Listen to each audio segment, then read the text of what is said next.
Welcome to రావు గారి ఇల్లు. చిరుధాన్యాలతో వేసిన దోస అండి ఇది.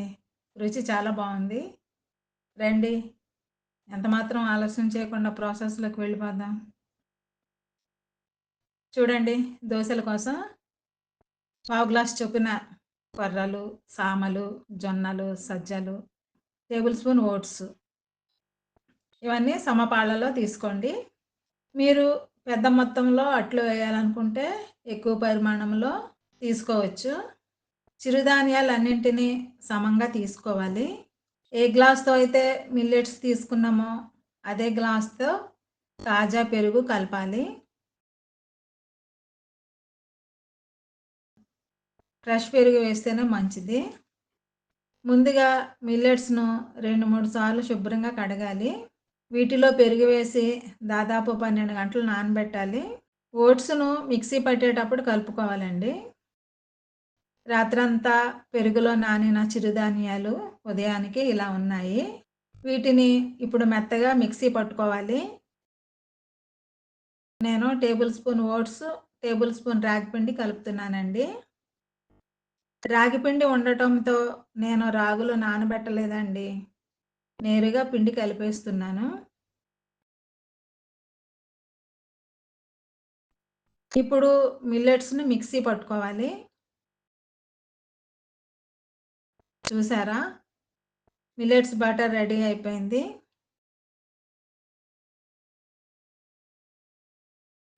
దీనిలో ఉల్లిపాయ, పచ్చిమిర్చి, కరివేపాకు, అల్లం, కొత్తిమీర తురుము, ఉప్పు వేసి బాగా కలపాలి.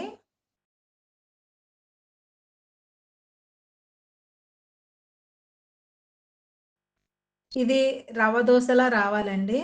దానికి తగ్గట్లే పిండిని కలుపుకోవాలి. పిండిలో నీళ్లు ఒకేసారి పోసేయొద్దండి. కొద్ది కొద్దిగా కలుపుకుంటూ చిక్కదనం చెక్ చేసుకోవాలి. దోస బాటర్ చిక్కదనం ఇలా ఉండాలి. ఇప్పుడు జీలకర్ర కూడా వేసి చక్కగా కలపాలి. దీంట్లో సోడా వేయక్కర్లేదండి. మనం పెరుగు కలిపాం కదా! ఇలా ఉంటే సరిపోతుంది. రవ్వ దోస మాదిరిగానే పిండి చక్కగా కుదిరిందండి. ఇప్పుడు దోస వేద్దాం. స్టవ్‌పై పాన్ పెట్టి వేడి చేయండి. పెనం జిడ్డుగా ఉండాలి. అప్పుడే దోస అతుక్కుపోకుండా బాగా వస్తుంది. దీనికోసం టీ స్పూన్ నూనెను పెనమంతా రాయండి. చూడండి, ఇప్పుడు గరిటెతో పిండిని తీసుకుంటూ దోస వేసుకోవాలి.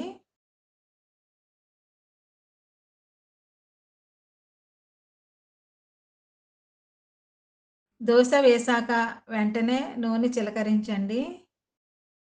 ఇప్పుడు మంట మీడియం నుండి హైకి మార్చుకోవచ్చు. దోసను 2 వైపులా మంచి బ్రౌన్ కలర్ వచ్చే వరకు కాల్చాలండి. ఇలా ఉండాలి. మినపప్పు, బియ్యంతోనే కాదండి, తరచూ ఇలా ఇతర ధాన్యాలతోనూ దోసలు, ఊతప్పాలు వేసుకుంటూ ఉండాలి. రకాల ధాన్యాలను ఆహారంలో భాగం చేసుకుంటే ఆరోగ్యానికి చాలా మంచిది.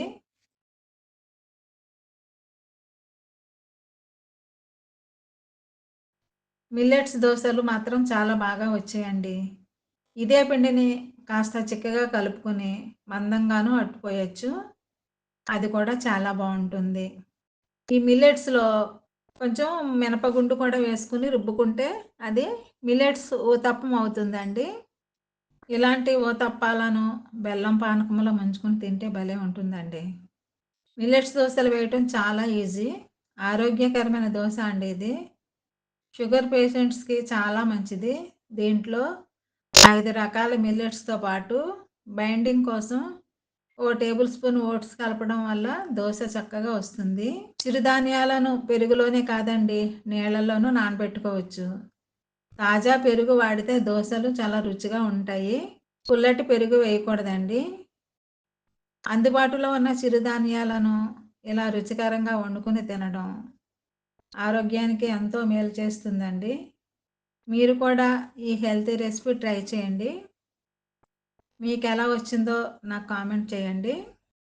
ఈ వీడియోను లైక్ చేయండి, షేర్ చేయండి. వెంటనే సబ్స్క్రైబ్ చేసుకోండి.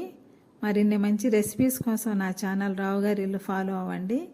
Thank you for watching my channel.